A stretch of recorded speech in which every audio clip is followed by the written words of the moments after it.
حمد و صلات کے بعد دوستوں، بزرگوں اور بھائیوں، انسان معاشرے میں جب جنم لیتا ہے، پیدا ہوتا ہے اور پھر وہ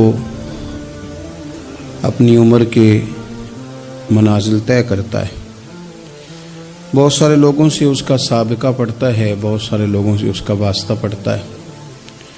بچپن سے لے کر تا وقت انتقال وہ جتنے لوگوں سے ملتا ہے، جتنے لوگوں کے ساتھ وقت گزارتا ہے، ان تمام کی شخصیات اس پر کچھ نہ کچھ اثر چھوڑتی ہیں۔ جو بالکل غیر جاندار چیزیں ہیں نا، آپ سمندر کے کنارے بیٹھ جائیں تو آپ کے جسم کو خنکی محسوس ہوگی، ٹھنڈک پہنچے گی، اور آپ آگ کے پاس بیٹھ جائیں گے تو وجود حرارت محسوس کرے گا۔ انسان کا وجود ظاہری طور پر بھی اور باطنی طور پر بھی باہر کا خارجی اثر قبول کرتا ہے۔ اب بہت سارے لوگ ہیں جو یہ کہتے ہیں کہ میں بڑا پکا ہوں، مجھ پر کسی بات کا اثر نہیں ہوتا۔ یہ بات بہت زیادہ درست نہیں ہے۔ انسان بہرحال اثر قبول کرتا ہے۔ ہاں، جو لوگ علم میں، عمل میں اور نظریات میں بہت زیادہ پختہ ہو جاتے ہیں اور بہت زیادہ وہ معلومات رکھتے ہیں، وہ کئی دفعہ سامنے والا جب بات کرتا ہے تو اس کی بات کا جواب یا رد ان کے پاس موجود ہوتا ہے، تو پھر وہ اس اثر سے بچتے ہیں، لیکن کلیتاً نہیں۔ بہرحال کچھ نہ کچھ اثرات عام لوگوں پر، میں کہہ چکا ہوں کہ جو اسپیشلسٹ لوگ ہیں کسی بھی معاملے میں وہ تو بچ جاتے ہیں، لیکن عام لوگ بہرحال اثر قبول کر لیتے ہیں۔ اللہ تبارک و تعالیٰ نے نا اپنے بندوں کی اس کمزوری پر بھی اپنے بندوں کو یہ رہنمائی کی ہے کہ چونکہ تم نے اثر قبول کرنا ہے، لہذا اس طرح کرنا کہ سالے نیک لوگوں کی صحبت میں بیٹھنا، اور جو برے لوگ ہوں ان سے خود بخود پرہیز کرنا، ان کے پاس ہی نہ جانا۔ ضروری نہیں ہے کہ بچے کو آگ جلا ہی دے، لیکن بچہ چونکہ اس کا اثر لے لے گا، وہ اسے پتہ نہیں کہ وہ آگ ہے، لہذا اس کی ماں اسے نصیحت کرتی ہے کہ بیٹا تو آگ کے پاس جا ہی نہ، ایسا نہ ہو کہ تو چلا جائے اور تیرے لیے بہت زیادہ نقصان کا باعث یہ چنگاریاں بن جائیں۔ اللہ تبارک و تعالیٰ نے نا ہمیں صالحین کی صحبت اختیار کرنے کا کہا اور برے لوگوں سے بچنے کا کہا۔ اور اگر قرآن مجید کی زبان میں سادہ ترجمہ کیا جائے تو ایک قوم کے پاس بیٹھنے کو کہا اور 2 مرتبہ پرہیز کا کہا۔ صراط الذین انعمت علیہم، ان لوگوں کے رستوں پہ چلو جو انعام یافتہ ہے، وہ ایک گروہ بتایا، اور غیر المغضوب علیہم ولا الضالین، ان سے بچو جن پر غضب ہوا اور وہ جو رستے سے بھٹک گئے، گمراہ ہو گئے۔ پرہیز کی باری آئی تو 2 لوگ بتائے، بھٹکے ہوئے سے بھی بچنا اور جو فضل والے نہ ہوں، غضب والے ہوں، ان سے بھی بچنا۔ تو صالح صحبت، اچھی صحبت، نیک لوگوں کے ساتھ اٹھنا بیٹھنا۔ قرآن مجید کی سورہ توبہ میں اللہ کریم ارشاد فرماتے ہیں والمؤمنون والمؤمنات بعضهم اولیاء بعض، مومن مرد اور مومن عورتیں ایک دوسرے کے مددگار ہیں، دوست ہیں، مددگار ہیں۔ کیا مدد کرتے ہیں؟ وہ مالی مدد کرتے ہیں، ان کو معاشی طور پر سپورٹ کرتے ہیں؟ نہیں، ارشاد فرمایا یأمرون بالمعروف وینہون عن المنکر، وہ نا بھلائی کا حکم دیتے ہیں اور برائی سے منع کرتے ہیں۔ یہ والی مدد کرتے ہیں ایک دوسرے کی، یہ مومنوں کا کمال ہے۔ اور پھر وَيُقِيمُونَ الصَّلَاةَ وَيُؤْتُونَ الزَّكَاةَ، وہ نماز صحیح ادا کرتے ہیں اور زکوٰۃ بھی ٹھیک ٹھیک ادا کرتے ہیں۔ وَيُطِيعُونَ اللَّهَ وَرَسُولَهُ، اللہ کی بھی اطاعت کرتے ہیں اور اللہ کے رسول کی بھی اطاعت کرتے ہیں۔ ان کی مدد یہ ہے ایک دوسرے کے لیے کہ وہ بھلائی کا حکم دیتے ہیں، برائی سے منع کرتے ہیں، مل کے نمازیں پڑھتے ہیں، زکوٰۃ ادا کرتے ہیں، اللہ اور اس کے رسول کی اطاعت کرتے ہیں۔ فرمایا اولئک سیرحمہم اللہ، قربان جائے، کیا انداز کریمانہ ہے رب کریم کا فرمایا یہ وہ لوگ ہیں جن پر اللہ ضرور رحم فرمائے گا، جن پر اللہ اپنے فضل سے ضرور رحم کرے گا، اللہ ضرور رحمت کرے گا ان لوگوں پر، اس لیے کہ یہ ایک دوسرے کے مددگار ہیں۔ ان اللہ عزیز حکیم، اور بے شک اللہ غالب حکمت والا ہے۔ ایک دوسرے کی مدد خیر کے کاموں میں کرنی چاہیے۔ نبی کریم صلی اللہ تعالی علیہ وسلم نے فرمایا کہ اپنے بھائی کے مددگار بن جاؤ، چاہے وہ ظالم ہو یا مظلوم ہو۔ فوری طور پر انسانی ذہن میں سوال اٹھتا ہے کہ یا رسول اللہ صلی اللہ تعالی علیہ وسلم، یہ مظلوم کی مدد تو سمجھ میں آتی ہے، ظالم کی مدد کیسے کریں؟ تو اللہ کے حبیب علیہ الصلوۃ والسلام دیکھیں کتنا نفسیات کے قریب، کتنا آسان کر کے، کتنا انسانی سطح جس کو بڑی جلدی قبول کرے، اس طرح حضور نصیحت فرماتے، یا رسول اللہ صلی اللہ تعالی علیہ وسلم یہ بھلا ظالم کی مدد کیسے کریں؟ تو حضور نے فرمایا اسے ظلم کرنے سے روک دو، یہی تمہاری اس کے لیے مدد ہے۔ تم اسے سمجھاؤ کہ یہ بات غلط ہے، تم اسے کہو کہ تم زیادتی پر ہو، تم اسے کہو کہ تم غلط بات پہ اڑ گئے، تم اسے سمجھاؤ کہ جس رستے کے تم مسافر بنے ہو یہ رستہ ٹھیک نہیں ہے، یہ تمہاری مدد ہوگی اس کے لیے۔ تم اپنے دوست کو، بھائی کو، عزیز کو، رشتہ دار کو قائل کرو کہ وہ غلط کام نہ کرے، یہ تمہاری مدد ہے اس کے لیے۔ تم مددگار بن گئے اپنے اس بھائی کے۔ اچھے لوگوں کی صحبت، اچھے لوگوں کے پاس اٹھنا بیٹھنا۔ آج کل اس کا ترجمہ اور بھی کیا جا سکتا ہے کہ اچھے لوگوں کو سننا، اچھے لوگوں کی بات پر توجہ دینا۔ مولانا ایک مزاج ہے ذائقہ بدلنے کا، یعنی یہ طبیعت بڑی انوکھی ہے لوگوں کی، کہتے ہیں یہ تو بات روز سنتے ہیں، کوئی انوکھی بات نہ سنیں، اس چہرے کو تو روز دیکھتے ہیں، کوئی انوکھا چہرہ نہ دیکھیں۔ لیکن درویش کیا کہتے ہیں؟ کہتے ہیں پاہمیں سونے ملن ہزارہ، آسان نہیں یار بٹونا۔ او بھائی یہ مطلب سنو تو صحیح جی فلانا کیا کہہ رہا ہے۔ او بھائی خدا کے بندے پہلے تو اپنوں کی تو سن لے، وہ تو سمجھ لے، اس پر تو تھوڑا سا تو غور کر لے۔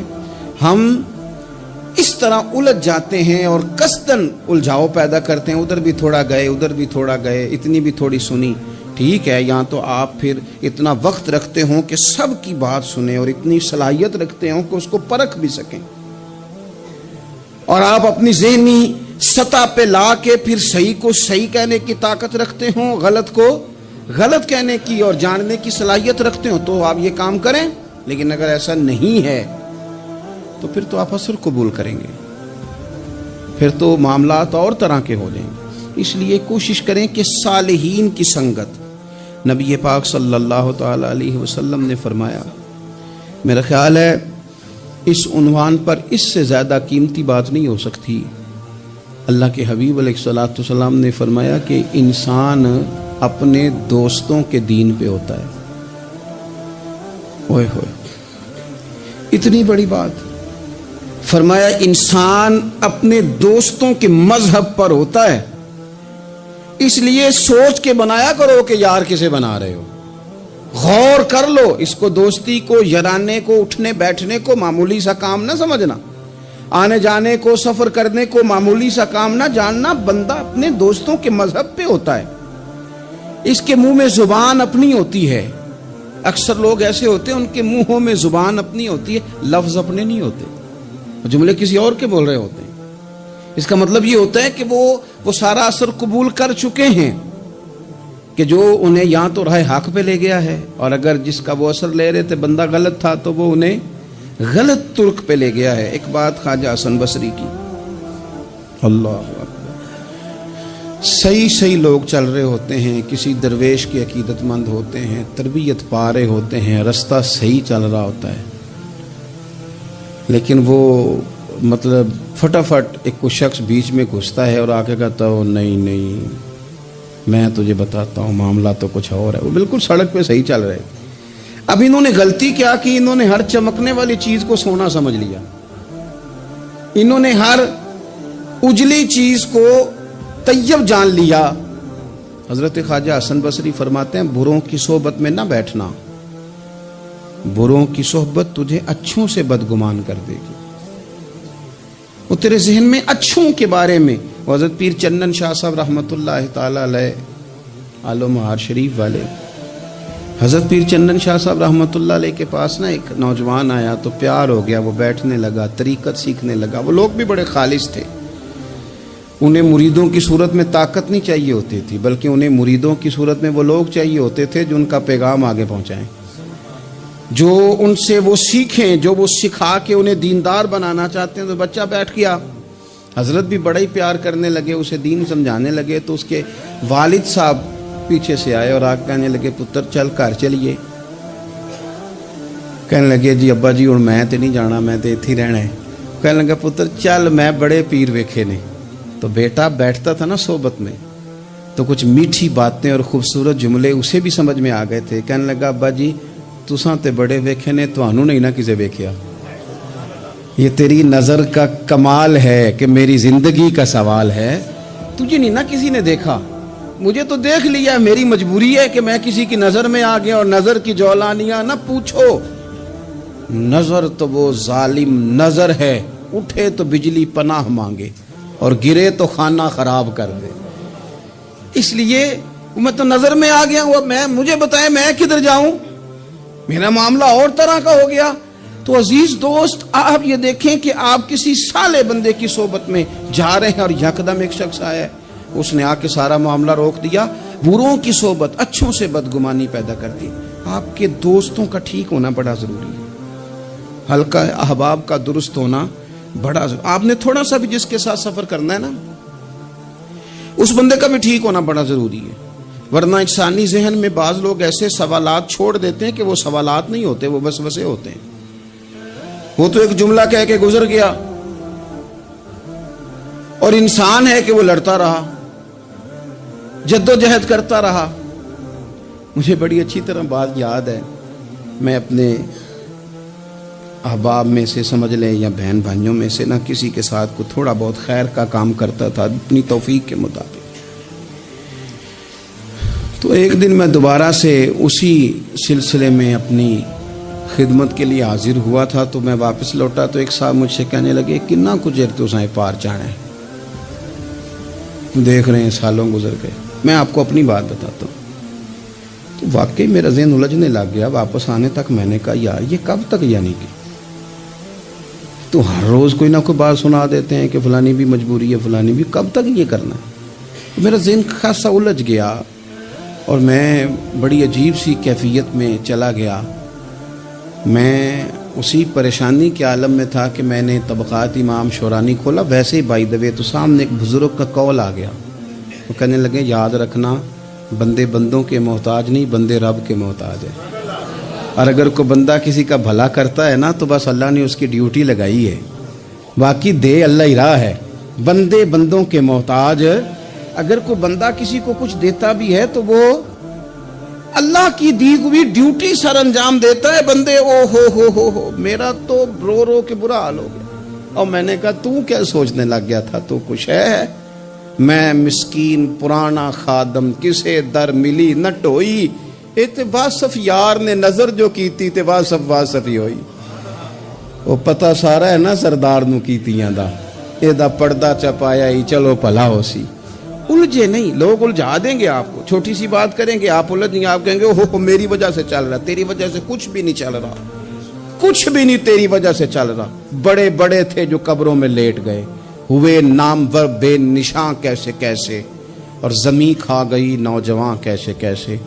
کہاں میرے بھائی کسی کی وجہ سے نہیں، یہ نظام میرے رب کا ہے اور میرے مالک کی قدرت سے چل رہا ہے، یہ نبی کریم علیہ السلام کی نگاہ کرم سے چل رہا ہے۔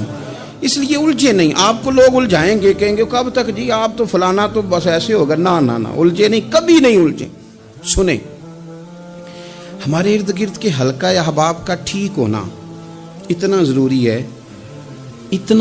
ہے کہ داتا گنج بخش علی اجویل رحمت اللہ علیہ فرماتے ہیں کہ مکہ معظمہ میں ایک شخص طواف کعبہ کر رہا تھا۔ بڑے سارے لوگ کہہ دیتے ہیں دعا میں یاد رکھنا، دعا میں یاد رکھنا، تو وہاں نا اپنی طلب اتنی زیادہ ہوتی ہے کہ وہ بندہ مطلب خزانے کے سامنے کھڑا ہے تو وہ کہتا ہے یہ بھی اپنے لیے لے لوں، یہ بھی اپنے لیے لے لوں، یہ بھی اپنے لیے لے لوں۔ ہوتے ہیں کچھ لوگ جن کو مطلب جو نظروں سے ہٹتے نہیں تو بندہ ان کے لیے دعا کرتا ہی رہتا ہے، لیکن زیادہ نہیں، میں آپ کو صحیح کہہ رہا ہوں، کم لوگ ہوتے ہیں۔ آج ہم جاتے ہیں بڑا مشکل سے سفر کر کے حرم شریف میں، لیکن بڑی آسانیاں، جہاز کا سفر ہے، بہت ساری آسانیاں، تو ایک بندہ 6 ماہ سال پیدل اس نے سفر کیا اور حرم شریف پہنچا، وہاں اس نے دعائیں مانگنی، اب اسے کوئی اور یاد آتا ہے؟ وہ تو بھائی خرچ ہو گیا، اس کا تو وجود تھکن سے چور ہو گیا۔ لیکن داتا صاحب رحمۃ اللہ علیہ فرماتے ہیں اس شخص کا حال یہ تھا کہ وہ حج کرنے گیا، جتنی بار بھی دیکھا نا کعبے کا طواف کر رہا ہے، غلاف پکڑا ہے، اور کیا پتہ کیا آ رہا ہے؟ یا اللہ میرے دوستوں کو ٹھیک کر دے، یا اللہ میرے دوستوں کی اصلاح کر دے، یا اللہ میرے دوستوں پہ فضل فرما دے، یا اللہ جو میرے ارد گرد رہنے والے ہیں انہیں اپنا قرب دے دے، ان کا رستہ آسان کر دے۔ وہ کہتے ہیں ایک درویش سے نہ ہی رہا گیا، اس نے کہا خدا کے بندے کچھ اپنے لیے بھی مانگ، جتنی دفعہ تجھے دیکھا ہے تو کہتا ہے یا اللہ میرے دوست ٹھیک کر دے، میرے دوست ٹھیک کر دے۔ وہ کہنے لگا تمہیں پتہ ہی نہیں، یہ بھی میں اپنے لیے ہی مانگ رہا ہوں۔ اس نے کہا اپنے لیے کس طرح مانگ رہا ہے؟ کہنے لگا وہ ٹھیک رہیں گے نا تو پھر میں بھی ٹھیک ہی رہوں گا، جب چاروں جانب سے مشورہ ہی خیر کا ملے گا تو میں کیسے بگڑوں گا؟ جب وہ سارے مجھے اچھی رائے دیں گے اور اچھی طرف ہی قائل کریں گے تو کیسے کام خراب ہوگا؟ تو میں بالواسطہ اپنے لیے ہی اللہ سے سوال کر رہا ہوں کہ یا اللہ انہیں سوار دے تاکہ میرا بھی فائدہ ہو جائے۔ اپنے حلقہ اثر میں ایک تو خود اچھی بات کریں، بری نہ کریں، اور دوسرا نہ کوشش کریں کہ ایسے لوگوں کے پاس جا کے بیٹھیں، اور جا کے بیٹھنے کے لیے بھی نا انسان کا پہلے ارادہ، پہلے نیت۔ ہم جب کسی جگہ جاتے بھی ہیں تو ہماری نظریں اتنی طائرانہ پہلے پڑتی ہیں، اتنی تنقید کرتے ہیں، پہلے ہم نے اپنے ذہن میں جو خاکہ بنایا ہوتا ہے نا کسی کا، پہلے اس میں اسے تولتے ہیں، پہلے ہم پوری طرح نچوڑ کے دیکھتے ہیں کہ کون سی چیز صحیح ہے اور کون سی غلط ہے۔ اس ذائچے میں اگر کوئی پھر بھی پورا اتر آئے، پھر بھی اس کی کہی ہوئی باتوں کو اس ذوق سے قبول نہیں کرتے۔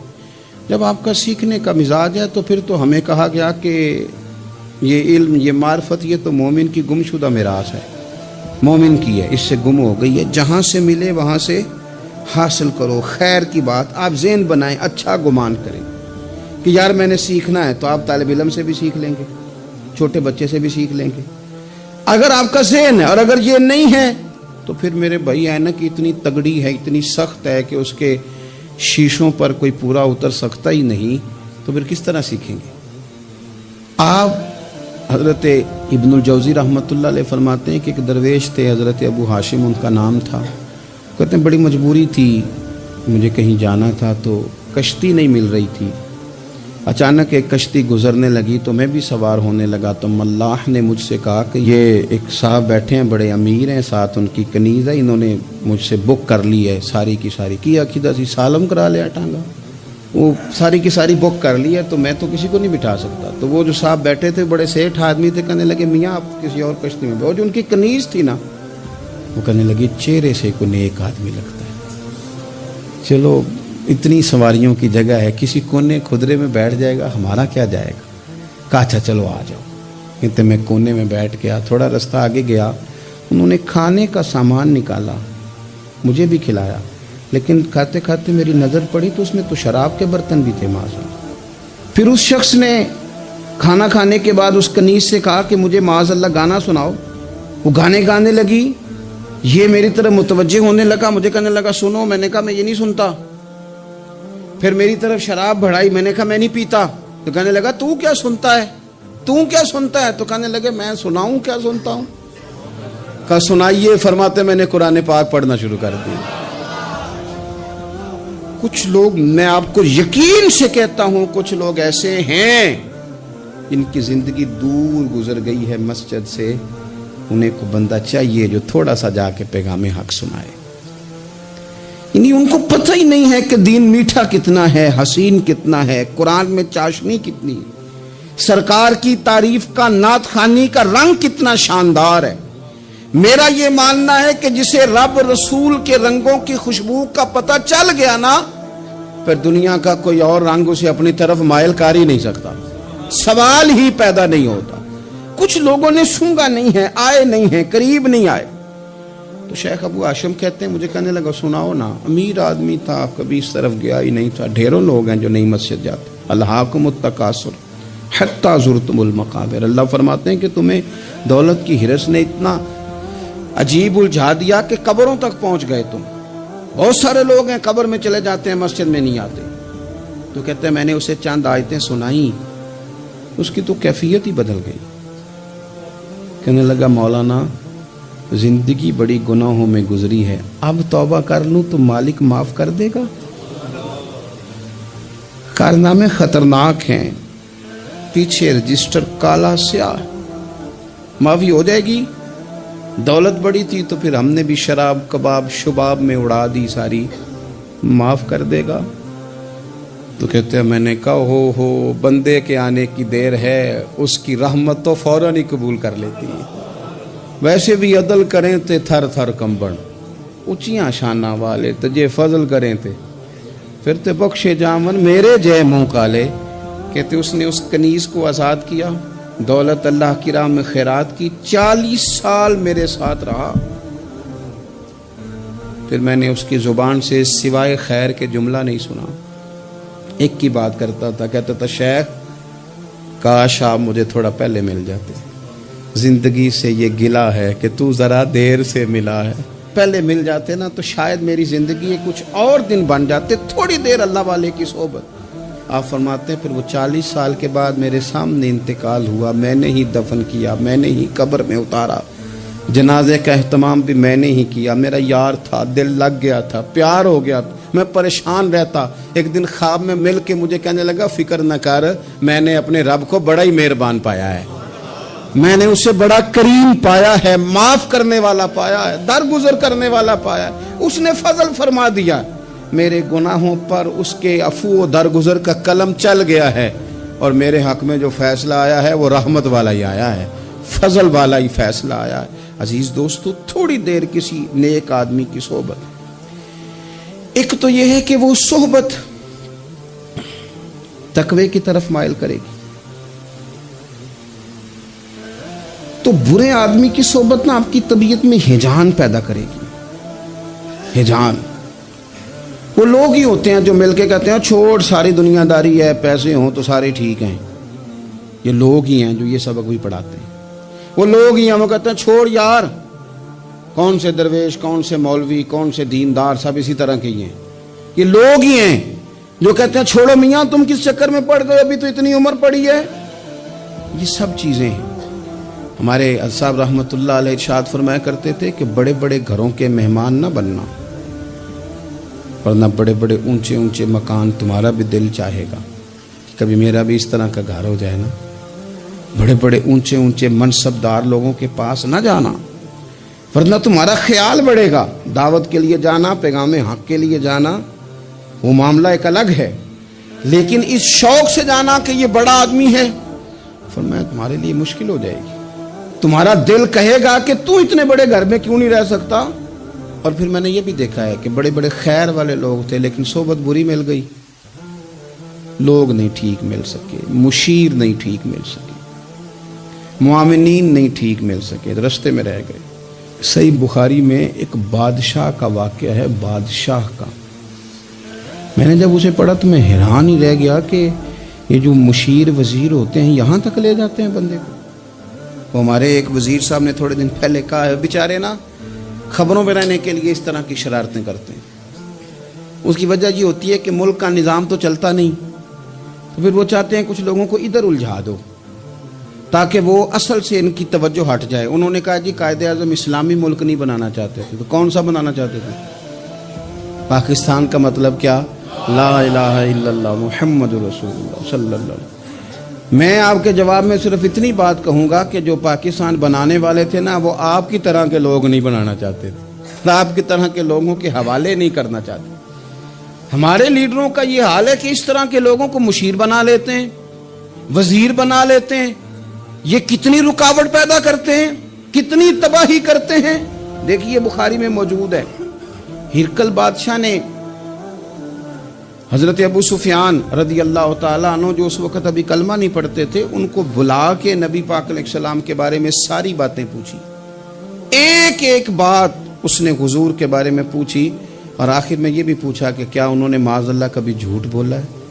تو ابو سفیان کہنے لگے نہیں، قربان جاؤں، میری مخالفت اپنی جگہ پہ، لیکن وہ میرے سامنے پیدا ہوئے ہیں، 40 سال کی عمر میں اعلان نبوت کیا ہے، ان کی گود میں بیٹیاں کھیلتے میں نے دیکھی ہیں، ان کے مقدس بال میرے سامنے سفید ہوئے ہیں، محبوب نے جب بھی بولا حق اور سچی بولا ہے۔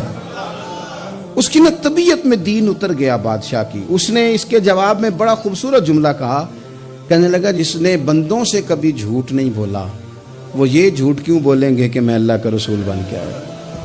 اس کی طبیعت تسلیم کر گئی کہ نبی پاک علیہ الصلوۃ والسلام سچے اور آخری نبی ہیں، اور اس نے اظہار بھی کیا، کہنے لگا مجھے یہ تو امید تھی کہ اللہ کے آخری محبوب علیہ السلام اپنی شانوں، عظمتوں، رفعتوں، بلندیوں سمیت تشریف لانے والے ہیں، پر یہ نہیں پتا تھا کہ وہ اہل عرب میں سے آئیں گے۔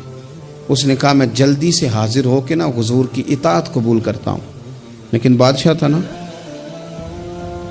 بڑا آدمی جو ہوتا ہے نا وہ اپنے ماحول کو ذرا تھوڑا ساتھ لے کے چلنا چاہتا ہے، تو بادشاہ نے بھی نا اپنے جتنے اس کے وزیر مشیر تھے ان کو بلایا اور اپنے محل میں دعوت دی۔ ذرا انداز دیکھیے گا، اور خود بالا خانے کے اوپر چڑھ گیا، دروازے بند کر لیے، اور اوپر چڑھ کے نا انہیں بالا خانے سے جھانک کے کہنے لگا تمہیں بھی پتہ چل گیا، مجھے بھی پتہ چل گیا اللہ کے آخری رسول تشریف لے آئے صلی اللہ تعالی علیہ وسلم۔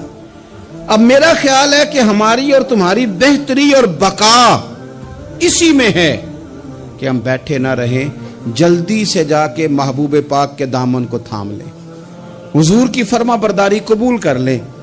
اب جب بادشاہ نے یہ بات کی تو وہ جو وزیر تھے، مشیر تھے، ان کی حالت اتنی خطرناک ہو گئی کہ وہ تو دروازوں کی طرف دوڑے کہ کھولیں گے اور نوچ لیں گے بادشاہ کو، یہ کیا کہہ رہا ہے معاذ اللہ۔ اس قدر زیادہ ان لوگوں نے اظہار کیا استغفر اللہ معاذ اللہ دین سے دوری کا۔ جب بادشاہ نے یہ کیفیت دیکھی نا، اوہو، بندے دیکھ کے رب رسول سے دور رہ گیا، کہنے لگا نہیں نہیں بھائی، نہیں، میں تو صرف تمہیں آزما ہی رہا تھا کہ تم اپنے دین کے ساتھ کتنے پختہ ہو، ہم نہیں کہیں بھی جا رہے، ہم یہیں رہیں گے، یہی ہمارا دین رہے گا۔ ان وزیروں نے، مشیروں نے، دوستوں نے، قریبی لوگوں نے رسول اللہ کی غلامی میں نہیں آنے دیا۔ اتنا برا اثر کرتے ہیں یہ مشیر وزیر، اتنا خوفناک حال کر دیتے ہیں انسان کا قریب رہنے والے لوگ کہ سامنے کرم کا دریا بہہ رہا تھا، لیکن اس کی بدقسمتی دیکھو، وہ دور اس لیے رہ گیا کہ اس کے دوست ٹھیک نہیں تھے، مشورہ دینے والے ٹھیک نہیں تھے، قریب رہنے والے ٹھیک نہیں، یہ دور رہ گیا۔ اور نجاشی کلمہ پڑھ کے محبوب کا مسلمان ہو گیا۔ حضرت عائشہ صدیقہ فرمایا کرتی تھی نجاشی وہ خوش قسمت مسلمان ہے کہ جب وہ دنیا سے گیا تو اس کی قبر سے بھی نور نکلا کرتا تھا۔ اس نے نہیں بادشاہ دیکھی، غلامی کی رسول کریم، اور اس نے اپنے مشیروں پر لوگ تو یہاں تک بری صحبت اثر کرے گی کہ وہ دین سے دور لے جائے گی۔ اور ایک تو ہے دین کے قریب آنا، یہ جو بات آخر میں کرنے لگا ہوں نا، یہ زیادہ توجہ طلب ہے۔ جو لوگ کہتے ہیں نا میرا دل نہیں بدلتا، جو لوگ کہتے ہیں میری کیفیت نہیں بدلتی، ذوق نہیں آتا، تو یہ حدیث بتاتی ہے کہ ذوق بھی کوئی خاص صحبت میسر آئے تو پھر ہی قائم رہتا ہے۔ وہ جو محبوب علیہ السلام نے فرمایا نا کہ اللہ کا بندہ وہ ہے جسے دیکھو تو رب یاد آ جائے۔ خاص لوگ ہوتے ہیں جن کی صحبت میں بیٹھنے سے انسان کا دل اللہ سے جڑتا ہے، رسول اللہ صلی اللہ علیہ وسلم سے جڑتا ہے، دین پر عمل کرنے کو طبیعت چاہتی ہے۔ ایسے لوگوں کی صحبت کتنی مفید ہے وہ ہمیں اس حدیث سے عکس کرنا ہے۔ حضرت حنظلہ رضی اللہ تعالیٰ عنہ اور مرکز وفا اور اس امت کے ادب اور عشق میں استاد حضرت ابو بکر صدیق رضی اللہ تعالیٰ عنہ، یہ دونوں حضور کی بارگاہ میں گئے، انداز کا اختیار کیا، کہنے لگے یا رسول اللہ صلی اللہ علیہ وسلم ہمارے دل کی تو کیفیات دو قسم کی ہیں۔ حضور جب ہم آپ کے پاس ہوتے ہیں نا، جنت اور دوزخ کا ذکر سنتے ہیں، ہمیں یوں لگتا ہے جنت اور دوزخ ہماری آنکھوں کے سامنے، دل کے اندر فوراً جذبات ابھر آتے ہیں کہ اب ہر خیر کا کام کرنا ہے، اب جنت ہی کی طرف مائل ہونا ہے۔ ہماری قلبی کیفیات، ہماری باطنی کیفیت بدل جاتی، نور نالا نور ہو جاتا ہے سارا کچھ۔ لیکن حضور جب ہم آپ کی بارگاہ سے اٹھ کے گھر جاتے ہیں، بال بچوں کے پاس جاتے ہیں، تو پھر وہ حال نہیں رہتا۔ یا رسول اللہ صلی اللہ علیہ وسلم یہ کیا ہے؟ تو محبوب نے کیا فرمایا؟ آپ یقین کریں جو اہل طریقت اور تصوف ہے نا، یہاں ان کی روحیں مچل جاتی ہیں۔ حضور فرمانے لگے حالت ایک طرح کی نہیں رہتی، ہاں اگر تمہاری وہی حالت رہے جو تمہاری میرے پاس ہوتی ہے، اگر کیفیت باطنیہ وہی رہے جو میری بارگاہ میں ہوتی ہے، تو فرمایا تم بستروں میں موجود ہو اور فرشتے آ کے تم سے سلام کریں، تم ابھی رستوں میں ہو اور فرشتے تم سے ملاقات کریں، اگر تمہاری کیفیت وہ بن جائے جو یہاں ہوتی ہے، اگر تم اسی پر جم جاؤ وہی حالت ہو جائے، تو پھر تو فرشتے گویا آئیں تمہاری زیارت کے لیے، تمہاری ملاقات کے لیے فرشتے آئیں۔ اگر کیفیات بدل جائیں کسی اللہ کے بندے کی بارگاہ میں بیٹھ کر، تو پھر اس کیفیت کو برقرار رکھنے کی کوشش کی جائے، اگرچہ حضور نے فرما دیا کہ کیفیات ایک جیسی نہیں رہتی۔ اور چلو میرے بھائی تھوڑی دیر کے لیے ہی صحیح، جتنی صحبت میسر آئے، شاید اسی لیے امام اعظم ابو حنیفہ رحمۃ اللہ علیہ کی عمر 60 سال سے زیادہ تھی، تو کسی نے پوچھا حضور کتنی عمر ہے؟ فرمایا عمر ہے 3 سال۔ حضرت آپ تو علم، عمل، روحانیت، معرفت کے شاہ سوار ہیں، تو ساری داڑھی سفید اور آپ کہہ رہے ہیں 3 سال۔ فرمانے لگے عمر وہی 3 سال ہے جو امام جعفر صادق کی خدمت میں گزر گئی۔ وہ کیفیات جو ان کی بارگاہ میں رہتی تھیں، وہ انداز جو ان کی بارگاہ میں رہتا تھا، جو ان کے پاس ہوتا تھا، وہ پھر کہیں اور میسر۔ ہر مشکل دی کنجی یارو ہاتھ مرداں دے آئی، اور مرد نظر کرے جس ویلے، اوئے ہوئے مرد نظر کرے جس ویلے، مرد نظر کرے جس ویلے، پھر مشکل رہے نہ کائی۔ وہ جو کیفیات ہے نا اس وقت کی، جب کوئی رب کا بندہ ملے اور انسان اس کی صحبت میں بیٹھ کے اپنے رب کو یاد کرے، رسول کریم کی محبت میں مچلے، تو پھر وہ لمحے اتنے قیمتی ہیں کہ وہ زندگی سنوارنے کے لیے کافی ہو سکتے ہیں۔ اللہ کریم اچھی صحبت نصیب فرمائے۔ آخر دعوایا ان الحمدللہ رب العالمین۔